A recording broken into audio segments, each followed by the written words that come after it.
That family had a tradition. They gathered a few times a year, always in well-chosen places, always with the same silent intention, to show who was doing better. It wasn't a meeting out of longing. It was a parade. Loud talk about positions, companies, and money. Comparisons disguised as curiosity, and compliments that sounded more like competition. "Did you see so-and-so's new car? I heard he was promoted again." "No one stands still here, right?" Proud laughter, nods of agreement. At that table, value wasn't measured by character. It was measured by status. And there was a name that always came up, even when no one called it. A relative who rarely appeared, who didn't flaunt achievements, who didn't post victories. The poor relative. When someone asked about him, the answer came quickly. "Oh, he's simple." He never stood out. Every family has one like that, and that seemed to close the matter. Until that night, something went off script. The conversation was interrupted by the sound of the door opening. For a second, no one said a word. He walked in without drawing attention. Ordinary clothes, discreet posture, a look far too calm for that environment. Some recognized him instantly. Others needed a few seconds. "It's him," someone whispered. The silence didn't last long. It soon gave way to evaluating looks, restrained smiles, and that collective sense of superiority. He offered a polite greeting. He chose the seat furthest from the table. He sat down without making a fuss. To them, it was all clear. The poor relative had shown up. What no one there knew was that his presence would change everything, because from that moment on, every word spoken and every laugh would have consequences. At first, it was just discomfort, some quick glances, others lingering too long, as if everyone were evaluating something invisible.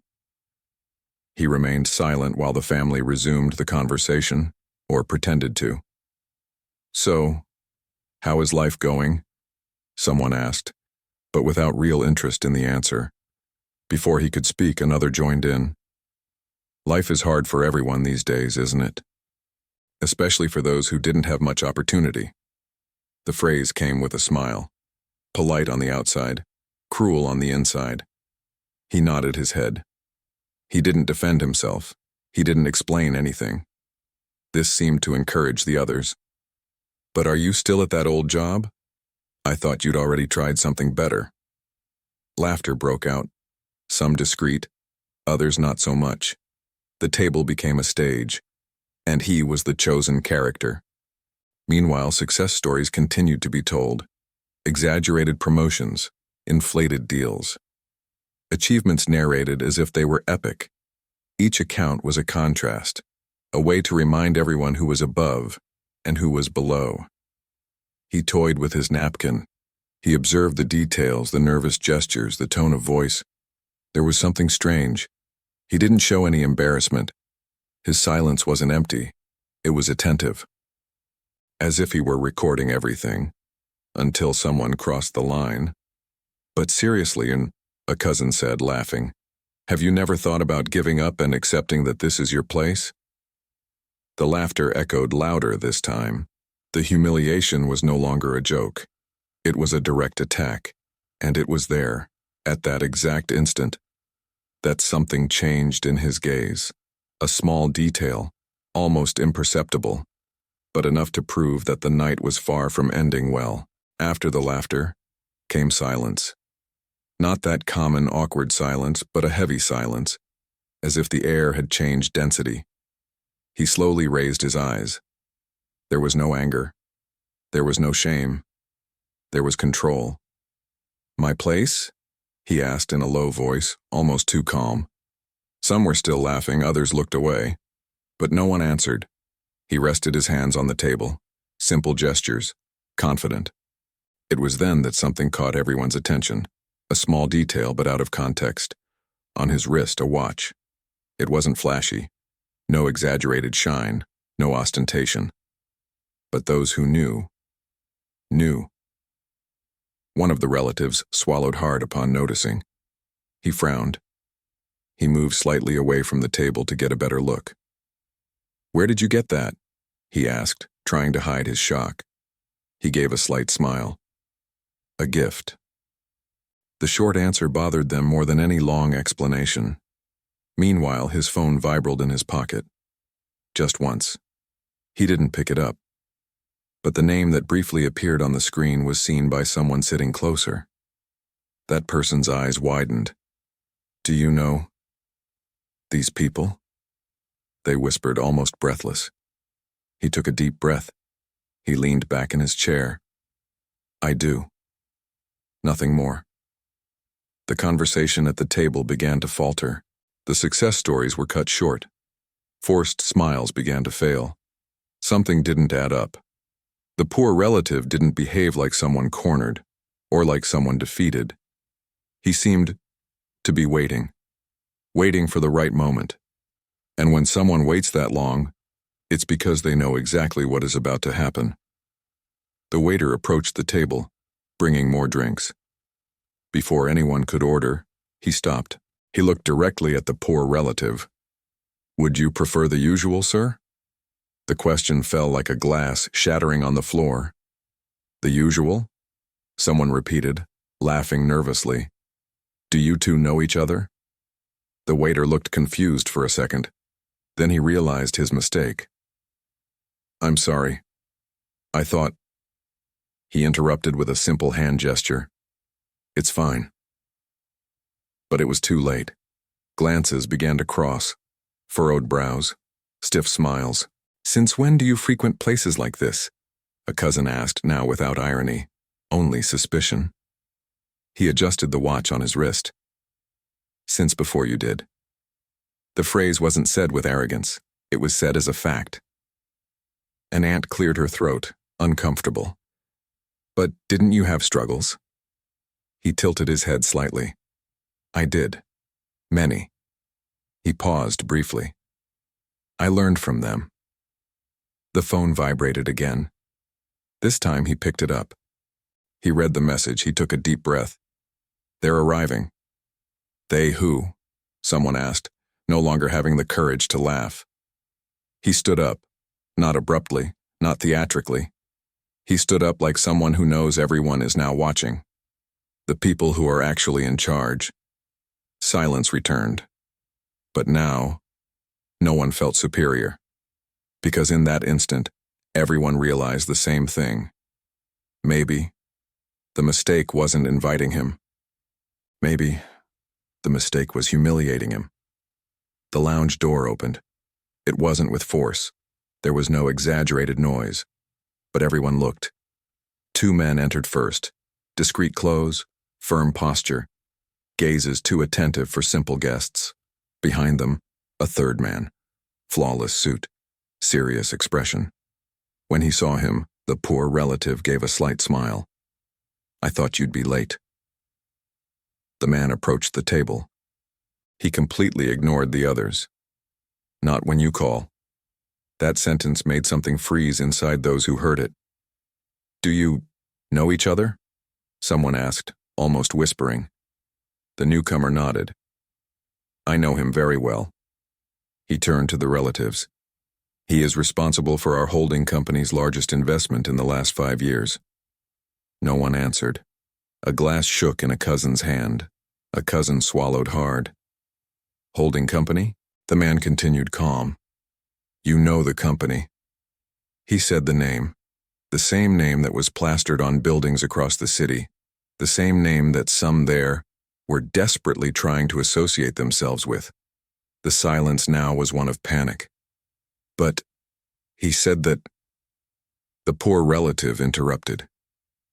"That I had nothing." He smiled. "I said I had struggles, not that I stayed in them." He looked around, one by one. Some of you laughed. Others pretended I didn't exist. He took a deep breath. "Now you know who I am." The man beside him added, "And now we know who you are." The room never felt so small, because at that instant everyone understood. The humiliation was over. But the judgment was just beginning. No one could speak. The air felt too heavy to pass through their throats. The man from the holding company pulled out a chair. He sat beside him. "Sit down." He obeyed without haste. An ant tried to smile. "This is all a misunderstanding." He raised his hand. "It isn't." The word came out firm. No anger, no emotion. "You said exactly what you think." He looked at one specific cousin. "You said it when you thought I had nothing to lose." The cousin tried to respond. Nothing came out. "Do you know the problem?" He continued. "People who measure value by money always forget to measure character." The company representative opened a folder. He placed some documents on the table. "We came to resolve something involving this family." He flipped through the pages. Lands, debts, old decisions. A cousin's eyes widened. "This has nothing to do with him." The man from the holding company replied, "It has everything to do with him." He pointed to the poor relative. "He bought every single one of these debts when you were desperate." Absolute silence. At a discount. A collective gasp. "So, you are our creditor?" someone asked, voice trembling. He tilted his head. "No." He paused. "I am your last chance." The phrase didn't sound like a threat. It sounded like a sentence. "And all I ask," he looked around, "is respect." But there, everyone knew. Some lack of respect costs much more than money. He pushed the documents to the center of the table, not with force, with precision. "You have two options." No one breathed. "The first," he continued, "is to keep pretending none of this happened." He looked at each face. "To carry on as always, with pride, with contempt." He paused briefly. "But that option ends badly." A cousin cleared his throat. "And the second?" He rested his hands on the table. "The second is simple. Silence. You acknowledge your mistake." An ant laughed nervously. "You want an apology?" He shook his head. "No. I want you to understand." He pointed to his own chest. "I was here before, invisible." Then he pointed to the documents. "Now I am visible." The holding representative added, "And decisions need to be made today." "Today?" someone repeated. "Today?" An older cousin stood up abruptly. "This is blackmail." He kept his gaze steady. "No. It's consequence." The cousin sat back down, defeated. "You always believed power was something you showed off." He took a deep breath. "I learned early on that true power is kept." The gazes now held no more contempt. They held fear, because everyone understood the decision wasn't just financial. It was moral, and any wrong choice would be remembered for the rest of their lives. A chair scraped loudly. Everyone turned. It was the cousin who had mocked him the most at the beginning of the night. Same mocking smile, same arrogant posture. "This is ridiculous." He laughed too loudly. "You show up out of nowhere, pose as powerful, and think you can judge us?" The silence grew even heavier. The poor relative didn't respond immediately. He just watched. "It was always like this," the cousin continued. "You, playing the victim." It was then that the holding representative spoke. "Sir, I recommend you sit down." The cousin ignored him. "Or what?" The man opened another document. He turned the page slowly. "Or we will lose interest in renegotiating." The laughter died in his throat. "What?" "The company you manage," he continued, "is on this list." He slid the paper across the table. "Default, mismanagement, personal guarantees involved." The cousin turned pale. "That's not possible." The poor relative finally spoke. "It is." He stood up slowly. "I asked for respect, not submission." He took a step forward. "But you chose to stay the same." The cousin tried to argue. His voice failed. "Sit down," said the representative. He sat, defeated. No one else dared speak, because at that moment it became clear those who insisted on contempt would be the first to fall, and there was still the final settlement. He looked at the documents again, then at the faces around the table, some dejected, others tense, none confident. I could end this right now. The phrase fell like a weight. Collect every debt, execute every contract. He paused. Legally, everything is in my favor. An aunt put her hand to her mouth. Please. He raised his hand. But that's not why I came. Their eyes lifted, confused. I spent years believing the problem was me. He took a deep breath. That I wasn't enough. He looked directly at the one who humiliated him most. Today I know that wasn't it. The holding representative closed the folder, waiting. So what do you want? Someone asked, voice cracking. He answered without hesitation. I want to end this cycle. The phrase didn't bring immediate relief. It brought fear. Some debts will be renegotiated. Muffled sighs. Others will not. Silence returned. And it's not about money. He pointed with his gaze. It's about how each of you treated me when you thought I had no value. They swallowed hard. Those who respected me, even in silence, will have a chance. Those who humiliated me, he stopped, will learn. There was no pleasure in his voice, only justice. Because sometimes the greatest victory isn't destroying those who despised you. It's showing that you never needed their approval. The documents were collected. The tension was still there, but something had changed. They no longer looked at him as an intruder, nor as someone inferior. They looked at him as a survivor. Is that all? Someone asked, almost voiceless. He nodded. Yes. He stood up for the last time that night. I didn't come seeking revenge. He paused. I came seeking closure. He walked a few steps. Stopped. Life had already taught me enough. He turned around. You just confirmed it. No one answered. There was nothing to say. As he left, the silence remained. Not the silence of contempt, but the silence of regret, because everyone there understood something too late. The mistake wasn't calling him poor. The mistake was thinking that money defines who someone is. A few weeks later, the consequences came. Some businesses collapsed. Others were saved. And him? He moved on with his life, without needing to prove anything to anyone.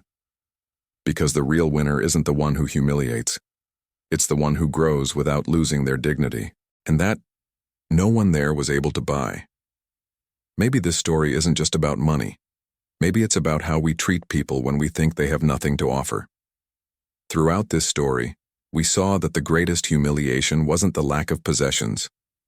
It was the lack of character. The poor relative never needed to justify himself, never needed to defend himself. The truth was always there, silent, watching, because sooner or later life reveals who we are when no one is watching.